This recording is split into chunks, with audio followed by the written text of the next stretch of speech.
자, 우리 위로라고 하는 것이 몇 가지 요소가 있어야지 위로가 돼요. 첫 번째 요소는 인격적인 존재를 통해서 우리가 위로를 받는 것이죠.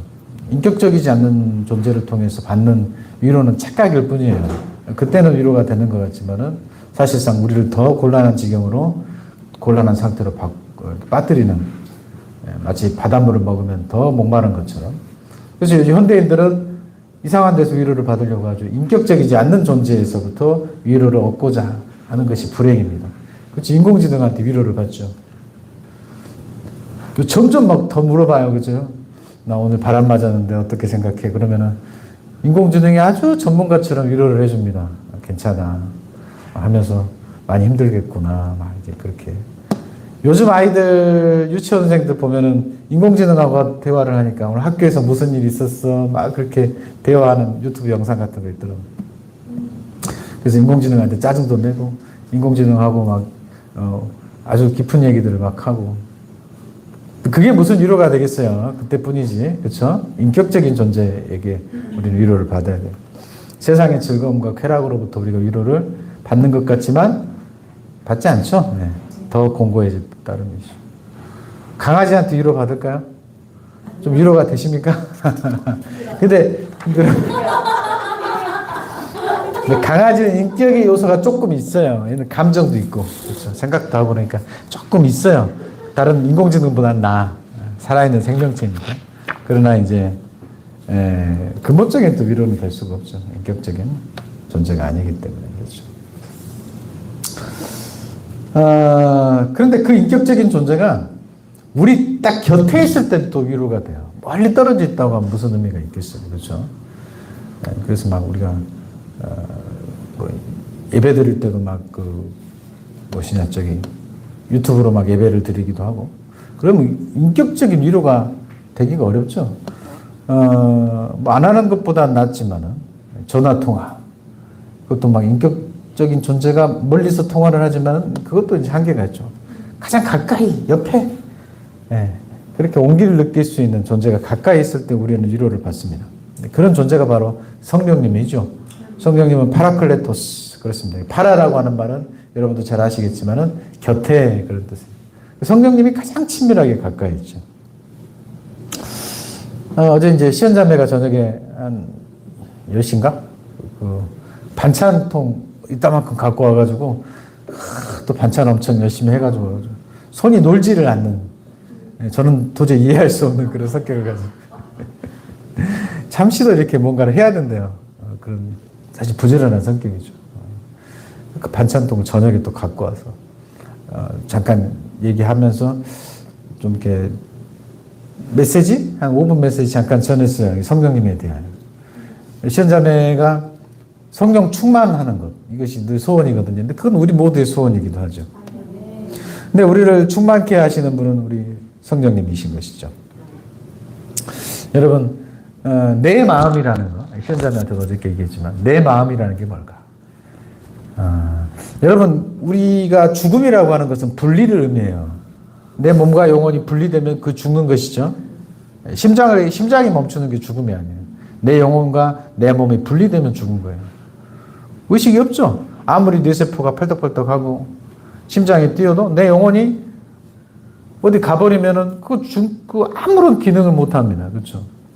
영혼이 떠나면은 몸은 살아있어도 산 것이 아니에요. 그걸 죽음이라고 합니다. 그리고 영적인 죽음은 뭐예요? 하나님과 내가 단절이 되면 영적인 죽음이라고 합니다. 여러분, 내 마음이 살아있다라는 건 뭐냐면은, 내 마음이 살아있다.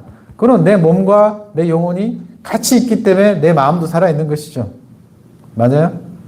근데 이 마음이라는 거는 사실 영육 간의 연합체거든.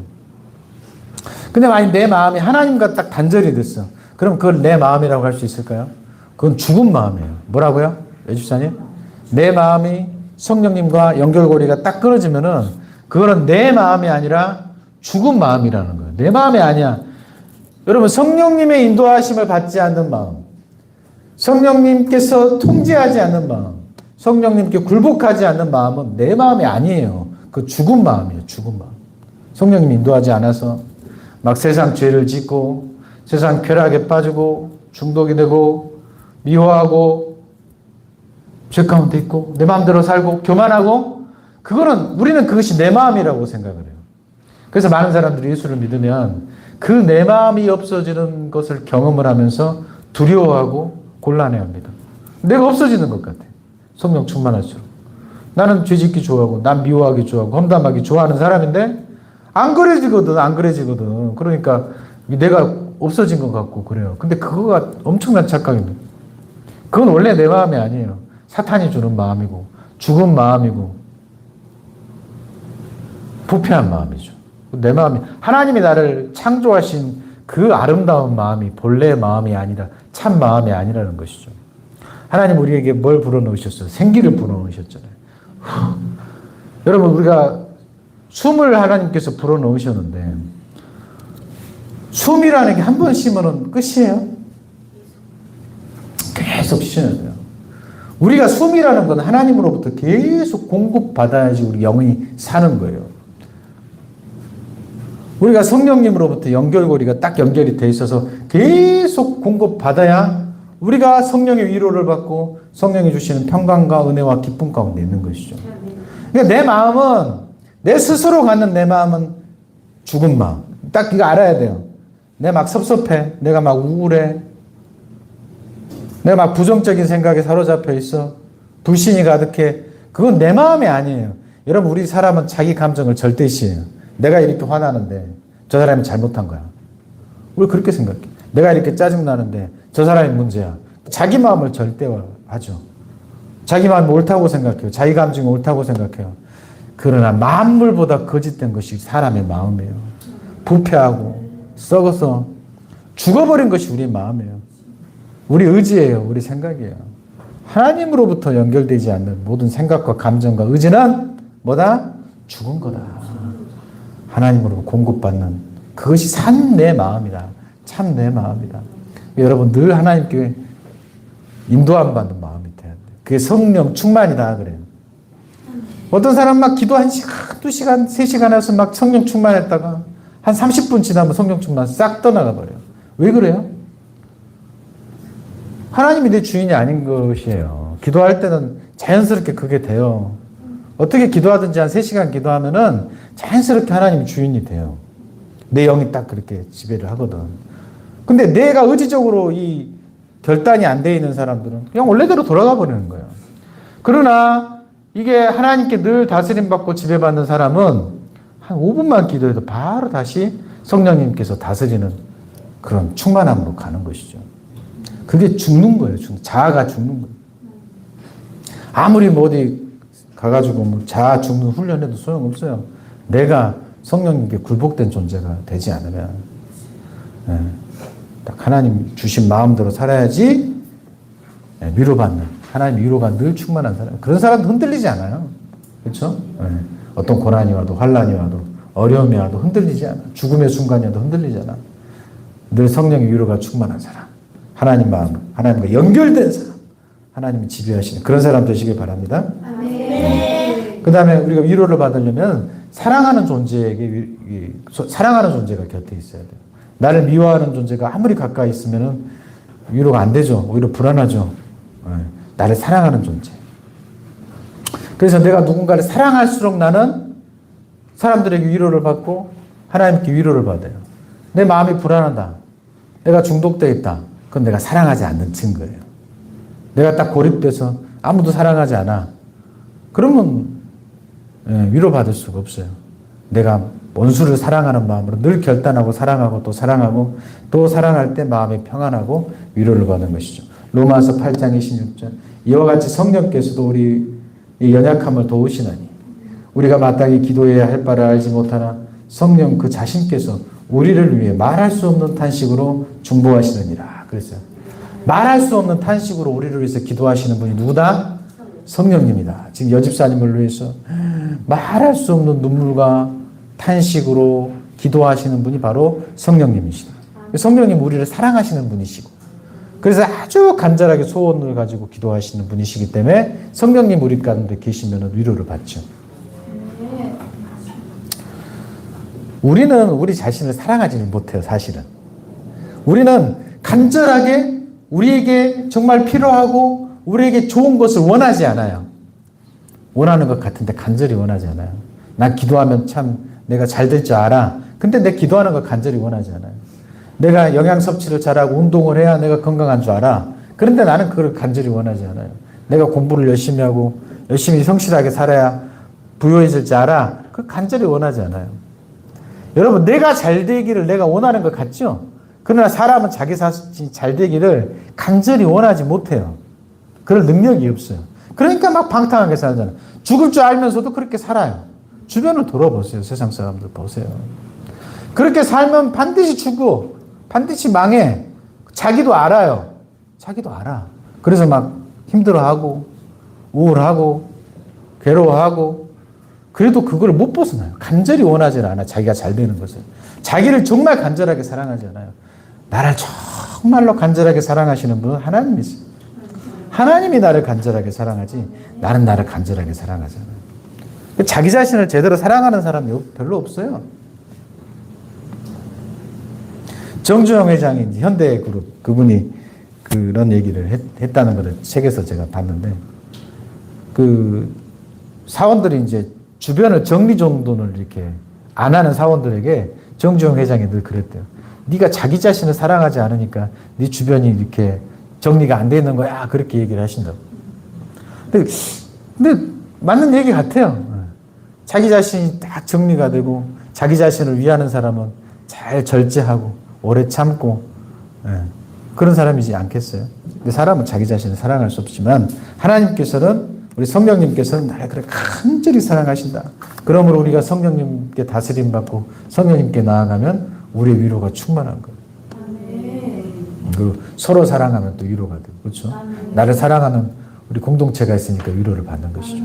공동체를 떠나면은 좀 속된 말로 나가리 되는 거예요. 누가 나를 사랑하겠어?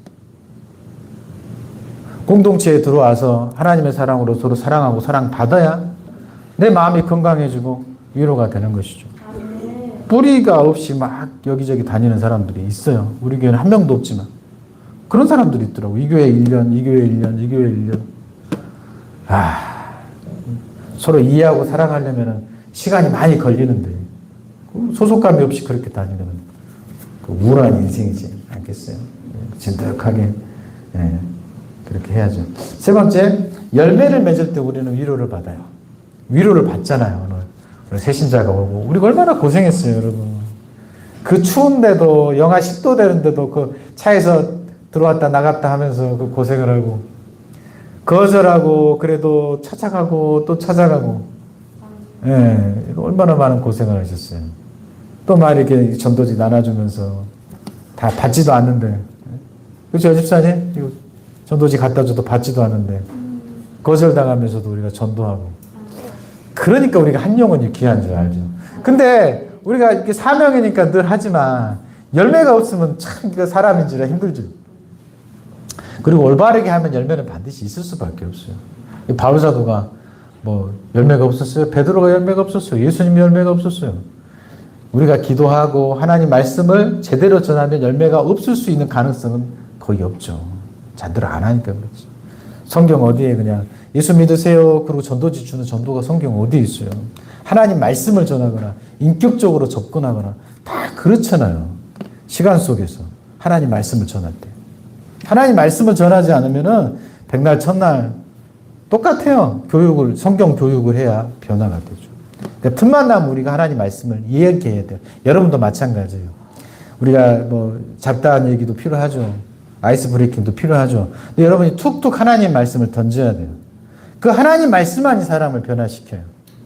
근데 여러분 대화 가운데 하나님 말씀을 섞어서 얘기하죠. 뭐 못 알아듣든 알아듣든 애들 막 키울 때 못 알아먹어도 자꾸 말을 가르칠 때는 막 엄마가 알아듣는 것처럼 얘기하면 애가 말을 하잖아요. 그러니까 자꾸 남편한테도 자녀에게도 부모에게도 항상 성경을 섞어서 얘기해요. 성경에는 이런 말이 있는데 참 많네. 돈 문제가 있어. 성경에 보증 서지 말라는 말이 있는데 성경에 다 나와 있어. 이렇게 슬쩍슬쩍 이렇게 하는 거죠.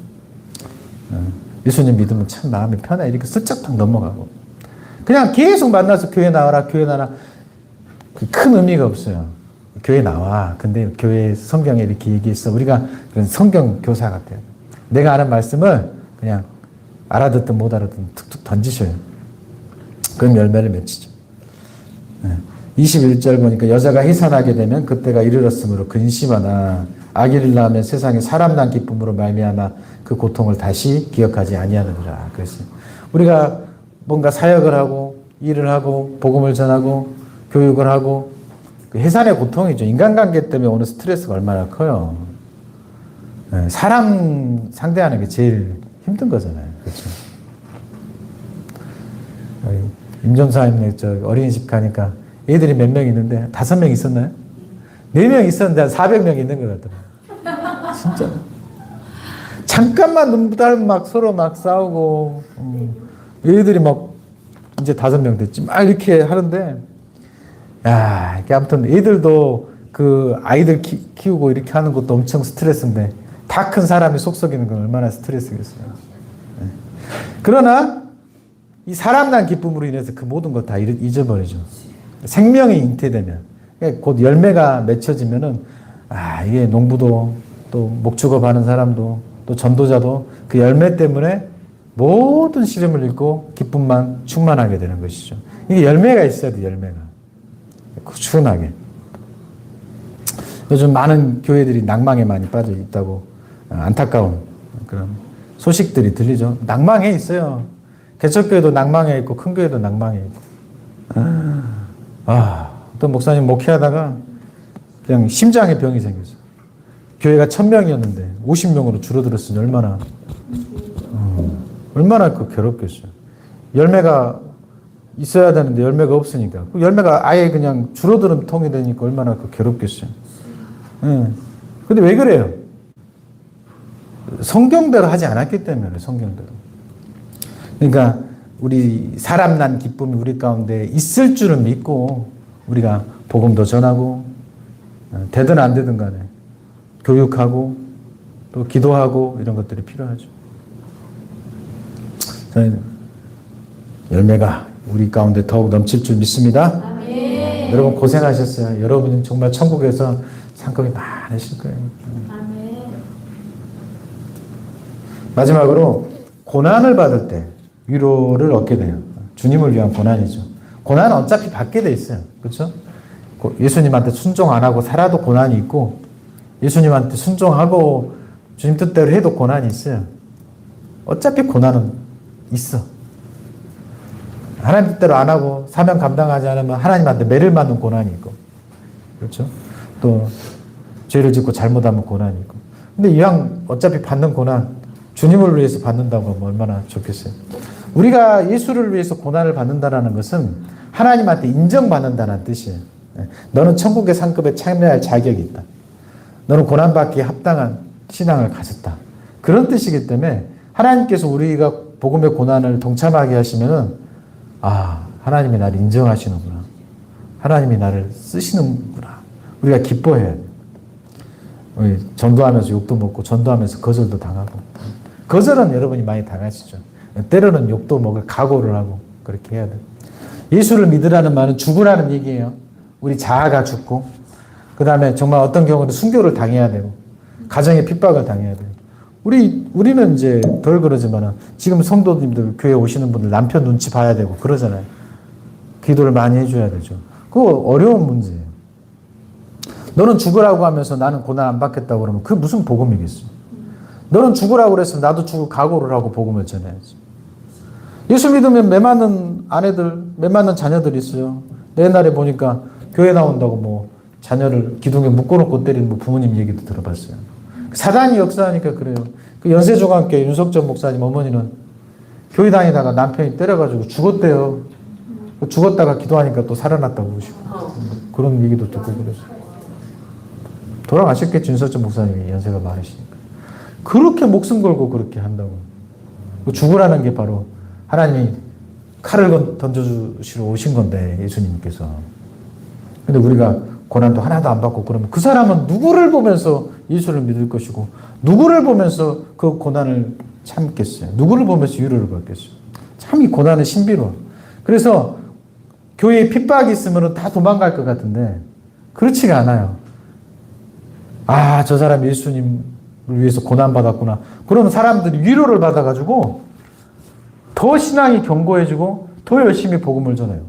북한의 지하교회가 계속해서 이렇게 퍼져나간대요. 한 사람 전도하려면은 뭐 3년, 5년, 10년 걸린대요. 완전히 신뢰할 수 있을 때까지 딱 사귀어가지고 내가 잡혀갈 각오를 딱 하고 전도를 한대. 그럼 뭐 아니면 도야. 잡혀가거나 아니면 네가 그렇게까지 나를 사랑하냐. 네가 죽을 각오를 하고 복음을 전하냐 하면서 복음을 받아들여서 오히려 지하교회가 엄청 많다고 그렇게 하더라고요. 이게 탈북하신 분들, 탈북자 사모님 뭐 이런 분들 얘기 들어보면 그렇다고 그러더라고요. 그러니까 우리가 고난받을 각오를 해야 되고, 그 고난을, 예수를 위해서 고난을 받으면 우리가 막 그 두려워하는데 사실은 고난 받으면 되게 후련하고 되게 기쁨이 있어요. 집에 가서 생각해 보면은, 와, 내가 주님을 위해서 고난받았네. 그런 생각이 들고 평생 자랑거리, 평생 자랑거리. 예전에 이만호 집사님 실명 얘기했다. 이 집사님 제가 우리 전도할 때 우리 아내가 맨날 하지 말라고 그랬는데 막 거기 또 친척분이 오셔갖고 막 저한테 막 소리 지르고 그랬어요. 근데 그거를 보시고 그 앞에 있는 어떤 분이 수박을 3통을 저한테 이렇게, 제가 이제 안 돼 보여서 하나님 마음이 좀 수박 3통 그거 가지고 나눠 먹고 여기 교회도 예담교회도 갖다 주고 막 그랬던 기억이 나요. 우리가 어디 가서 간증할 때 제가 예를 들어서 간증하는데 우리 교회가 막 요즘 전도가 잘 돼갖고 100명이 됐습니다. 그러면 사람들이 좋아할 것 같은데 안 좋아해요.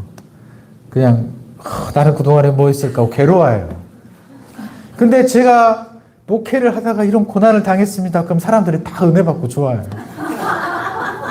그리고 막 목사님 힘들었죠? 나도 그랬어요.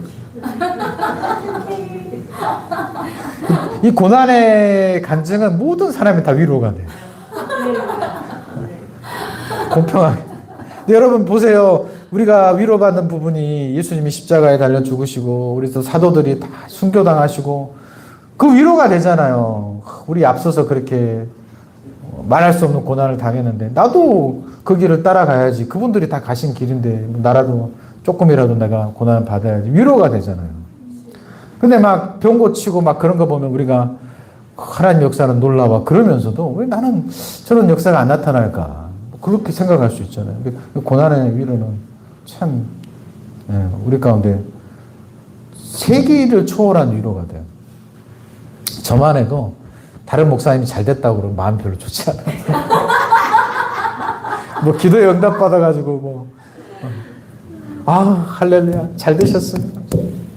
왜 나는 안 들어주셔? 근데 막 선교사님들이 중국 어떤 선교사님이 잡혀가가지고 막 매를 맞았대. 그럼 다 눈물 흘리잖아. 나도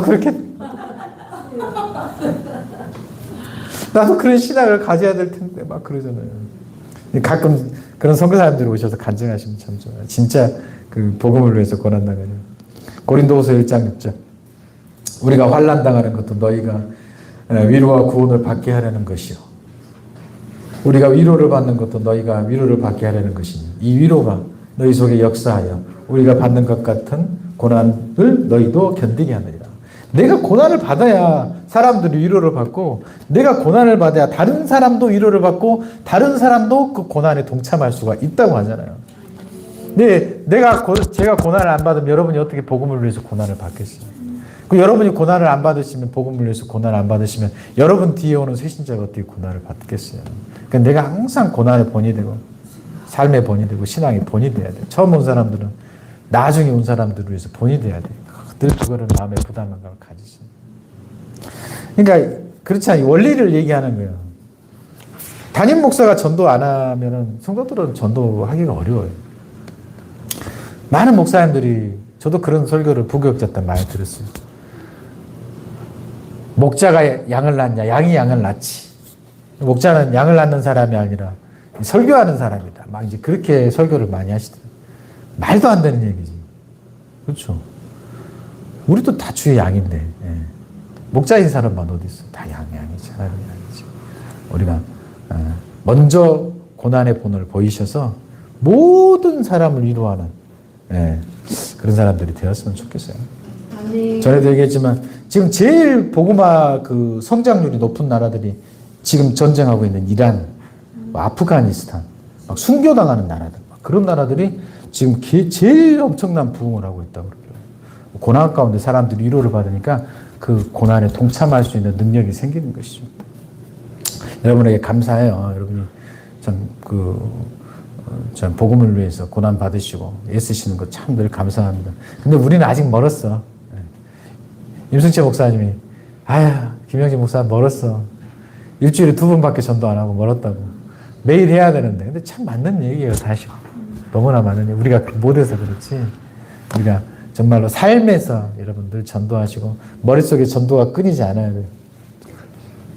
백종사님 머릿속에 전도가 끊이지 않아야 돼요? 임전사님 그래야 돼요? 우리 삶에서 늘 전도가 영혼 구원하는 것이. 국회는 알았지? 수현이 알았지? 연습사님도 아셨죠? 늘 전도가 머릿속에 끊이지 않아야 돼요. 전도 폭발 막 외우시면서. 전도. 그런 저와 여러분, 그래서 하나님 위로가 우리 가운데 넘치는 여러분, 많은 사람들을 위로로 인도하는 여러분 되시기를 주님의 이름으로 축원합니다.